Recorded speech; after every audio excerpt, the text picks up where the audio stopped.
तो वैसे वैसे ही आप अपने आप में आते जाएंगे। इसलिए ध्यान में जाना और अपने आप को उसमें ठहराना आपके जीवन की जो सफल यात्रा है उस ओर बढ़ जाते हो। इसलिए सबसे ज़्यादा आपका जो कार्य है, मैंने कल भी कहा था, आज फिर कह रहा हूँ, ध्यान पर जोर दीजिए। उच्चारण के बाद शांत बैठिए, ध्यान पर जोर दीजिए। और मैंने कहा था कि वो 15 से 20 मिनट आँख खोल के जहाँ भी आपके सामने जो चीज़ है, दीवार है, जो है, जहाँ बैठे हो आप, उसको 15 से 20 मिनट आंखें खोलकर आँख झपकनी चाहिए, वो अभ्यास करना है। वो सबने किया तो वो अभ्यास जैसे ही आपका परिपक्व हो जाएगा, 40 मिनट तक जाना चाहिए, 1 घंटे तक भी चला जाए, फिर जाकर आपकी एकाग्रता जो है परिपूर्ण हो जाएगी। उसके साथ साथ आपका उच्चारण जो आप करते हो 5 से 10 मिनट, उसका भी जो प्रभाव है वो बड़ी जल्दी से होगा। और फिर उसके साथ बदलाव क्या क्या आते हैं उच्चारण से, जो हम संसार में झूठ और सच बोलते हैं, इससे परे चले जाते हैं। क्या होता है उससे? संसारिक झूठ और सच नीचे रह जाता है, हम इससे परे चले जाते हैं। हम कौन? हमारा अस्तित्व। तो हमारा अस्तित्व क्या है? हमारे भीतर आत्मा, वो हमारा अस्तित्व है। तो जब हम सच झूठ से परे अपने अस्तित्व में चले जाएंगे तो फिर हमें इस बात का ज्ञान हो जाएगा कि संसार क्या है और सत्संग क्या है। रहना तो संसार में है, तो संसार में रहते हुए ही हमें अपने आप में रहने की आवश्यकता है। जैसे कमल का फूल की जड़ें तो कीचड़ में होती हैं, लेकिन खिलता वो बाहर आकर है। तो अगर आप अपने शरीर के आकार को देखें तो जो हमारा मूलाधार है, वहाँ जो रीढ़ की हड्डी है उसका वो मूल है, मूल। और फिर वो कमल खिलता कहाँ है? मूल इसका वहाँ है, और कमल कहाँ खिलता है? यहाँ पर। कल मैंने आपको बताया था कि यहाँ के नीचे हमारा जो शरीर है, ये रिद्धियों सिद्धियों, देवी देवता और संसार की व्यवस्था तक सीमित है हमारी भ्रिकुटी के नीचे।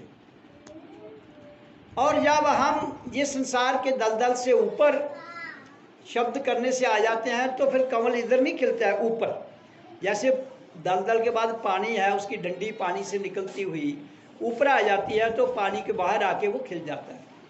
इसी तरह से आपके भीतर भी जब आप यहाँ आ जाते हो तो वो कमल, जिसको सहस्त्र दल कमल कहते हैं, हजारों पंखुड़ियाँ जो माया भी संसार में लिप्त हुई थी, वो यहाँ आके खुल गई।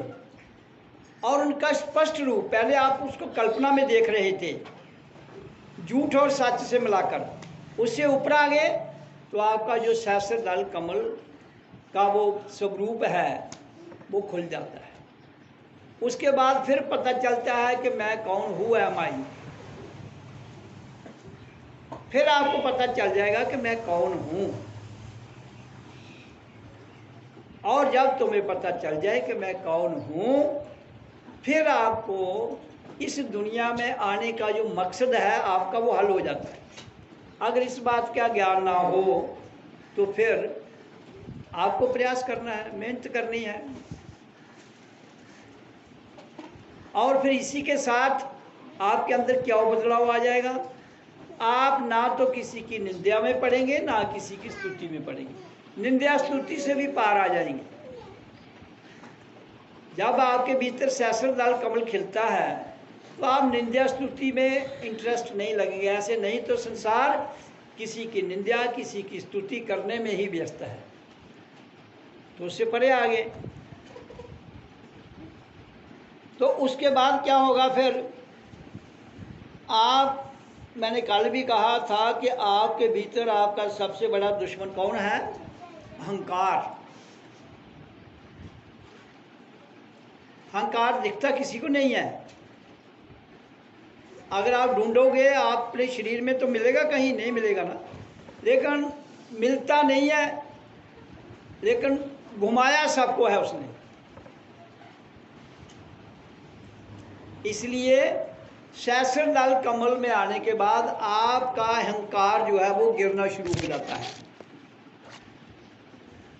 वो ये सारी जितनी भी संसार की बातें हैं ये खत्म नहीं होती हैं, खत्म नहीं होगा। आप उससे ऊपर चले जाएंगे, उससे परे आ जाएंगे। ये ओम का उच्चारण करने से और जागृत अवस्था में ध्यान और समाधि में जाने से आपके भीतर ये परिवर्तन आ जाता है। उसके बाद क्या होता है? इंसान अपनी पहचान कर लेता है, सेल्फ रियलाइजेशन। तो जीवन के रहते हुए सेल्फ रियलाइजेशन बहुत जरूरी है। और जो संसारिक पखंड हैं दुनिया के, आप जो भी काम करते हो जब तक आपको समझ नहीं आए तो वो तथाकथित पखंड से जुड़ा है, कहीं से आपने सीखा हुआ है। माता पिता से सीखा है, समाज से सीखा है, अपने तथाकथित गुरुओं से सीखा है। तो इसलिए जिस दिन तुम जाग जाओगे वो पखंड भी छूट जाएगा। ये ओम की खूबी है। उसके बाद मानव अपना अंतःकरण शुद्ध हो जाता है। क्या हो जाता है? आंतरिक अवस्था आपकी प्योर हो जाती है। जो मैंने कहा था कि जिस दिन तुम्हारा अंतःकरण शुद्ध हो जाएगा तो आपके भीतर जो शीशा है उसकी मैल हट जाएगी। तो अंतःकरण शुद्ध होने के साथ ही आपके भीतर क्या होता है? आपको अपना स्वरूप नजर आता है।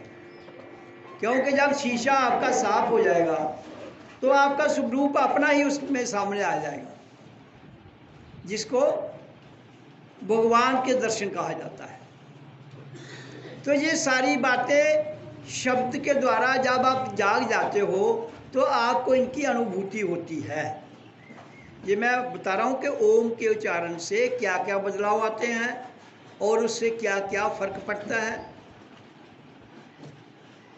उसके बाद इंसान जो है, अब हमारा भारत देश है, कितनी करप्शन है जहाँ पर, बहुत ज़्यादा। तो जो भ्रष्टाचार है वो भी जो रियलाइज कर लेगा वो कभी भी किसी को तंग नहीं करेगा, ना तो भ्रष्ट रहेगा। जैसे बदलाव आएगा। और जब हम अपनी भ्रिकुटी के ऊपर आ जाते हैं, जहाँ मैंने कहा ना, जहाँ सहस्त्रदल कमल की बात कर रहा हूँ, तो वहाँ आपको ज्योति स्वरूप भी नजर आता है।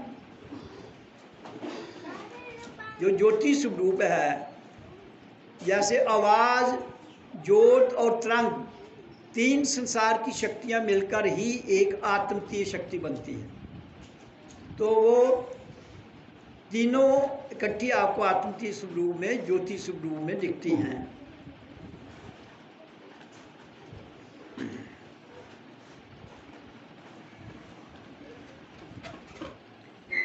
और फिर उसके बाद क्या होता है? आपके अंदर धीरे धीरे धीरे आत्म चरित्र आता है। ऐसे तो आप जी रहे हो शरीर के चरित्र पर, मन के चरित्र पर,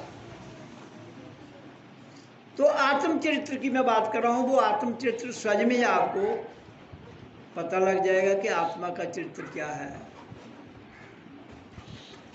तो आत्मा का चरित्र क्या है? वो न उसके अंदर राग द्वेष, द्वंद्व भाव, द्वैत भाव, किसी के प्रति अच्छा बुरा सब छूट जाता है। और मानव फिर जो मन के तले गुलाम है, मन की इतनी विचारधाराएं हैं कि वो इंसान को इतनी पकड़ में रखता है, तो फिर जब आदमी मन के ऊपर चला जाता है फिर मन की बात नहीं मानता है, क्योंकि मन की बात जिसने मानी वो ही गड़बड़ में चला जाएगा। चाहे ये अच्छा लालच दे, गड़बड़ लालच दे, दोनों सूरत में गड़बड़ है। जंजीर सोने की हो, जंजीर लोहे की है, जंजीर तो जंजीर है। इसलिए ये बात ध्यान में रखिए कि आत्मचरित्र जो है वो बहुत बड़ी बात है। और मन के ऊपर बुद्धि बैठी हुई है, वो समभाव में हो जाती है।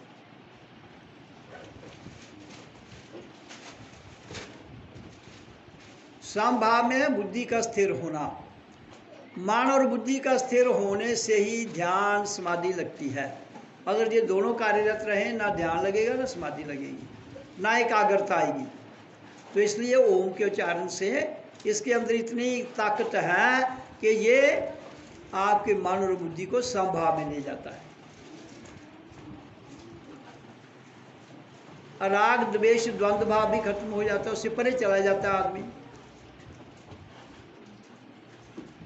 मानव को सच्ची आज़ादी, जीवन का लक्ष्य क्या है? सच्ची आज़ादी प्राप्त करना। तो आप सोचते होंगे कि हम तो गुलाम किसी के हैं नहीं, हम सब गुलाम हैं यहाँ पर। कोई मन का गुलाम है, कोई बुद्धि का गुलाम है, कोई संसार के वस्तुओं का गुलाम है। तो फिर हम सच्ची आज़ादी जब प्राप्त कर लेते हैं तो ये संसार की जो गुलामी है, छोटी छोटी वो सब भस्म हो जाती हैं और आप इसके पार आ जाते हो।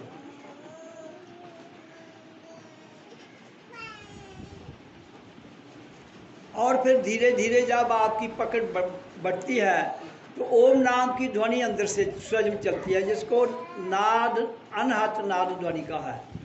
जब आपके अंदर वो परिपक्वता आ जाएगी तो वो अंदर से चलेगी। पहले तो आप स्वयं कर रहे थे, फिर आपको करने की आवश्यकता नहीं रहती है। और जब अंदर की ध्वनि चलती है तो आपको भीतर से ही इसकी आवाज़ सुनाई देती है।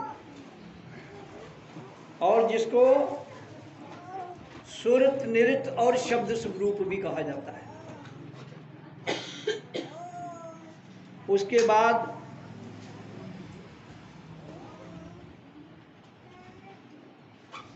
जब हम भीतर से शब्द की चर्चा, आवाज़, अनंत नाद ध्वनि सुनते हैं तो हमारा ध्यान अपने आप शांत भाव में ठहर जाता है और हमें अपने आप की समझ आ जाती है।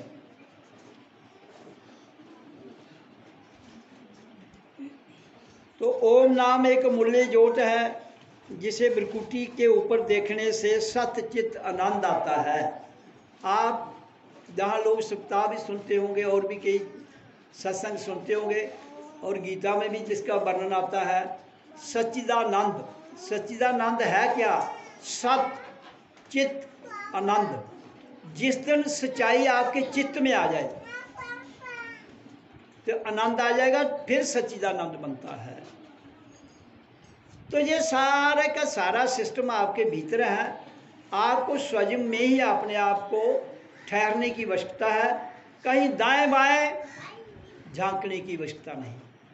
आपने भीतर मूलाधार से लेकर भ्रिकुटी तक, भ्रिकुटी से लेकर सहस्त्रदल कमल तक, सहस्त्रदल कमल से लेकर टॉप ऑफ त्रिकुटी तक, और उसके आगे सतलोक तक जो जीवन यात्रा है वो सफलतम पूर्ण हो जाती है आपके ओम के उच्चारण से।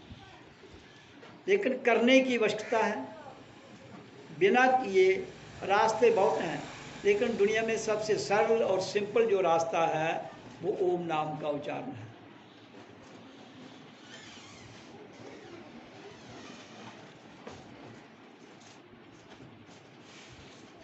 तो फिर हम इसके बाद जब हमारे भीतर भृकुटी में ज्योति स्वरूप प्रकट होता है, और फिर वो ज्योति स्वरूप जो है वो स्थिर हमारे यहाँ 24 घंटे रहता है। जब उसमें 24 घंटे वो स्थिर हो जाता है तो आपकी हर चीज़ स्थिर हो जाती है।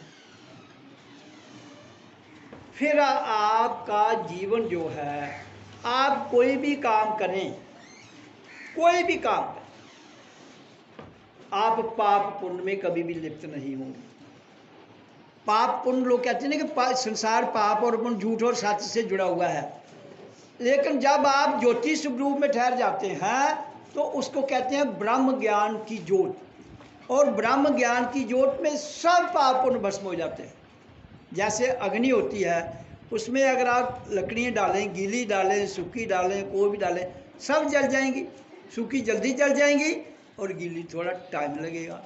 इसी तरह से जब आप ब्रह्म ज्ञान की ज्योति स्वरूप में अपने आप को ठहरा लेते हैं तो फिर आपके द्वारा किया हुआ कर्म, आपके द्वारा किए हुए एक्शन सब के सब भस्म हो जाते हैं। आप निर्लेप रहते हैं, फिर आप उनसे मुक्त होते हैं। और कोई तरीका नहीं पाप उनसे मुक्त होने का, ना ही हो पाएंगे। यही एक रास्ता है, और सबके लिए, नारी नर, हिंदू, मुसलमान, सिख, ईसाई, बौद्ध, जैन, राधा स्वामी हो, शैव बंदगी हो, निरंकारी हो, ब्रह्म कुमारी हो, दुनिया के जितने भी मत हैं, जब तक वो ब्रह्म ज्ञान की अग्नि में ज्योति स्वरूप में नहीं जाते हैं तब तक पाप पुण्य से इंसान मुक्त नहीं हो सकता है। कहीं चले जाइए आप, दुनिया के किसी संस्था को मान लीजिए, अगर वो यहाँ तक नहीं बताते हैं या यहाँ तक रियलाइज नहीं करवाते हैं तो फिर आपका जीवन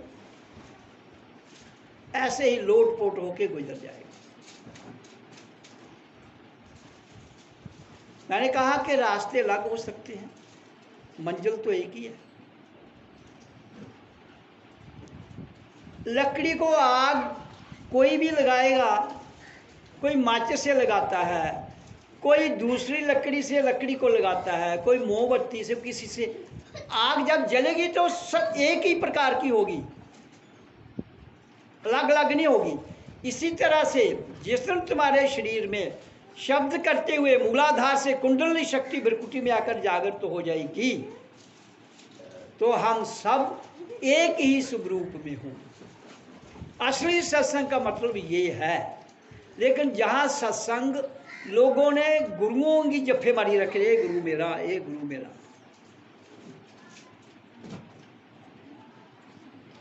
आपको अपने आप को जानना है। गुरु कोई भी खराब नहीं है, सब अच्छे हैं और सब अपने आप में रहते हैं, अगर उसने अपने आप को जानना है तो। इसलिए कहीं जाइए, तभी मैंने कहा गुरु करो जान के, पानी पियो शान के।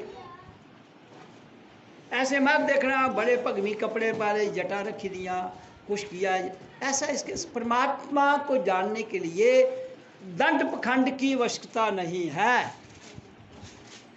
दंड पखंड वहाँ नहीं चलता है।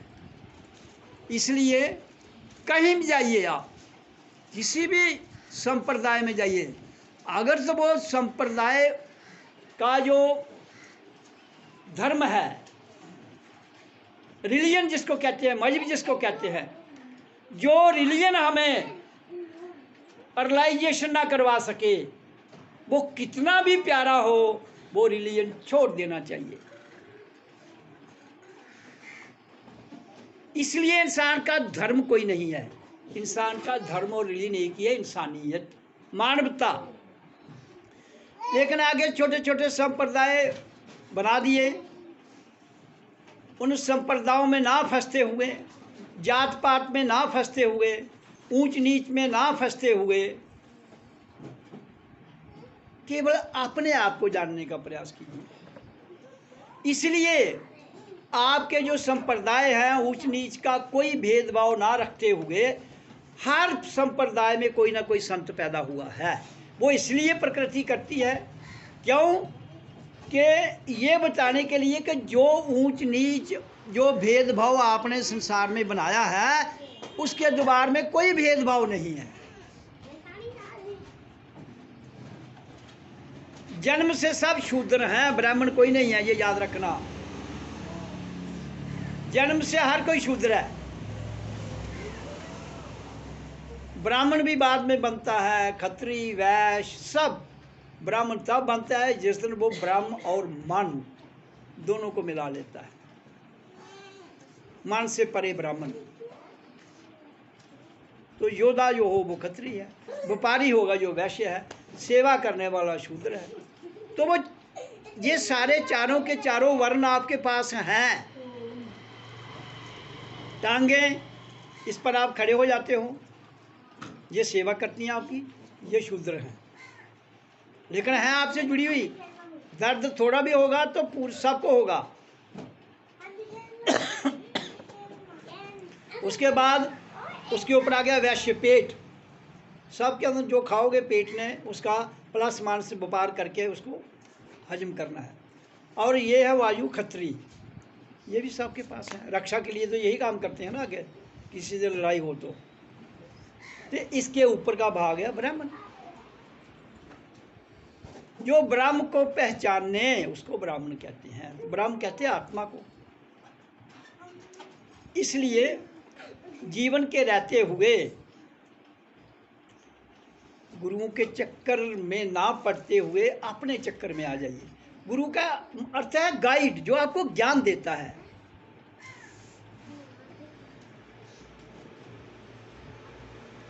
तो इसलिए भजन कीजिए। भजन जब आप भजन करेंगे तो आपको इन बातों का ज्ञान होगा, लेकिन भजन करना पड़ेगा।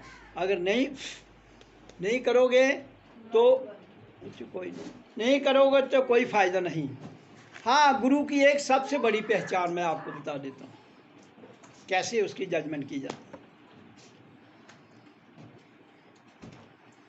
जब तुम ये सारी चीजों की अनुभूतियां कर लेते हो जो मैंने बताई, तो फिर उसके बाद गुरु पर पूर्ण विश्वास करना चाहिए, जिसके द्वारा आप गाइड किए जा रहे हो। पहले जो मैंने बातें बताई वो अनुभूति करो, लेकिन उसमें बिना किए नहीं, करके अनुभूति करो। अगर वो उसने जो बताया है रियलाइज है वो हो जाता है तो ठीक है, वो गुरु ठीक रास्ता बता रहा है। और उसके बाद अपना गुरु देहधारी होने के साथ, गुरु तो देहधारी होगा, बिना देह के गुरु हो ही नहीं सकता, ये याद रखना। शब्द भी है अगर गुरु, तो वो भी देहधारी गुरु के द्वारा दिया हुआ शब्द होगा। इसलिए कह रहा है कि आपने देहधारी गुरु होने के साथ साथ शब्द स्वरूप, ज्योति स्वरूप और ब्रह्म ज्ञानी होना चाहिए। तो ये आपको कैसे समझ लगेगी?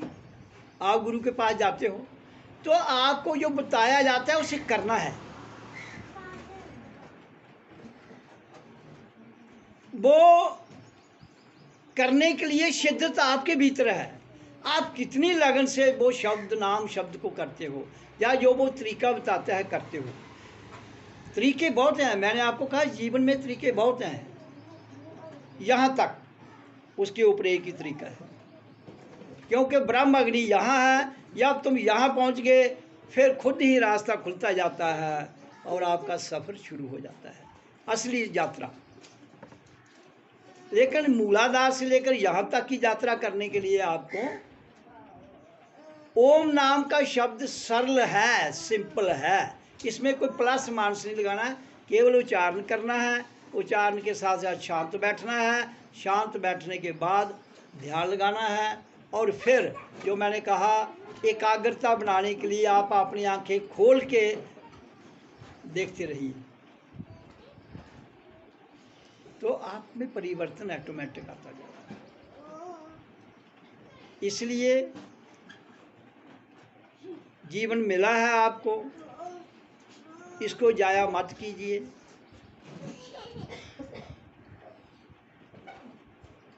ये रुकेगा नहीं। जो कल का दिन गुजर गया वो आज नहीं आएगा, और आज जो गुजर जाएगा पल भी वापस नहीं आएगा। जो श्वास बाहर चली गई वो श्वास वापस नहीं आती है, और आती है। वो गई, जो गई सो गई, दूसरी जो आएगी और आएगी। अगर वही श्वास वापस आए तो इंसान की मौत हो जाएगी, ये याद रखना। क्यों? क्योंकि जो सांस हम छोड़ते हैं उसमें कार्बन डाइऑक्साइड होती है, प्रकृति का निजाम है ये।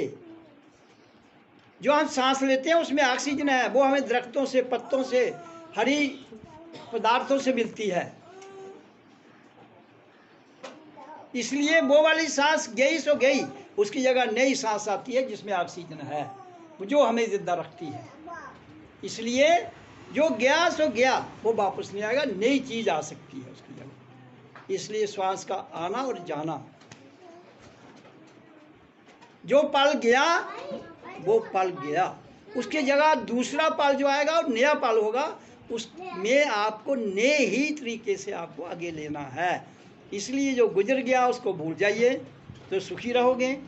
जो आने वाला है उसके बारे में सोचना नहीं, वो स्वज में आएगा तो भी प्लानिंग नहीं बनाओगे। अतीत और भविष्य दोनों कष्टदायी हैं, वर्तमान साक्षात है, उसमें रहिए, उसी में भजन कीजिए, उसी में अपने आप को जगाइए, उसी में ठहरिए, तो आपका जीवन आनंदित हो जाएगा, कोई दिक्कत नहीं आएगी।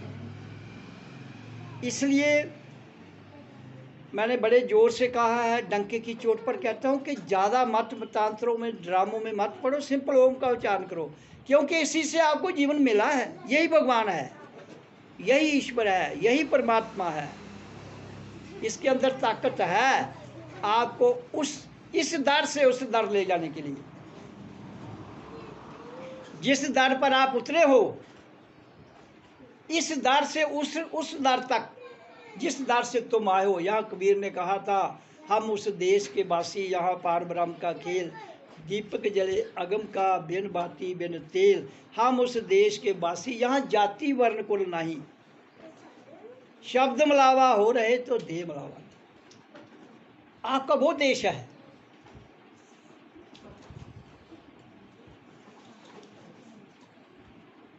जब संसार में प्रेम की बात आती है तो वो प्रेम ही परमात्मा है। प्रेम परमात्मा है, लेकिन प्रेम करता कोई नहीं। प्रेम बड़ा कठिन है। प्रेम में स्वार्थ नहीं होता है। वो इस तरह होता है जैसे हमारे भीतर मन, बुद्धि, इंद्रियां, विषय, ये सब लीन होके अहंकार से परे जाकर आत्म की शक्ति में लीन हो जाती है। उसको संतों ने नाम दिया है दुल्हनियां। ऐसे तो पति पत्नी कहते हैं ना, वो कभी मैला नहीं होता है। दुल्हन किसको कहते हैं? जिसकी अभी अभी शादी हो।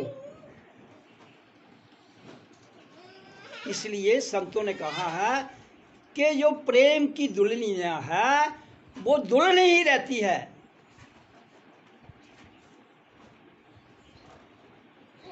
तो वो प्रेम है जो कर लेगा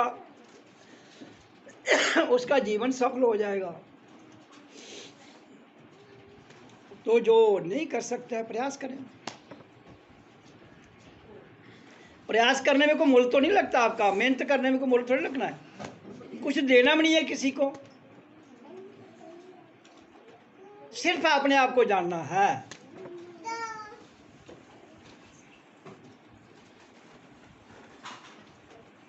तो इसलिए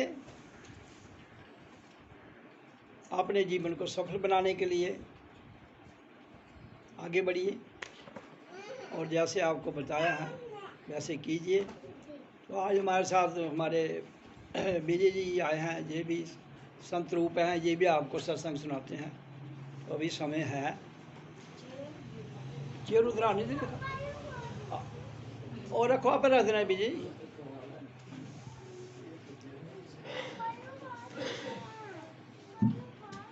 बिजली आई नहीं है तो फिर इन्हें सुनाओ, बिजली है नहीं। गुरु जी और सभी संगत को नमस्कार। ओम। ये सत्संग की प्रथा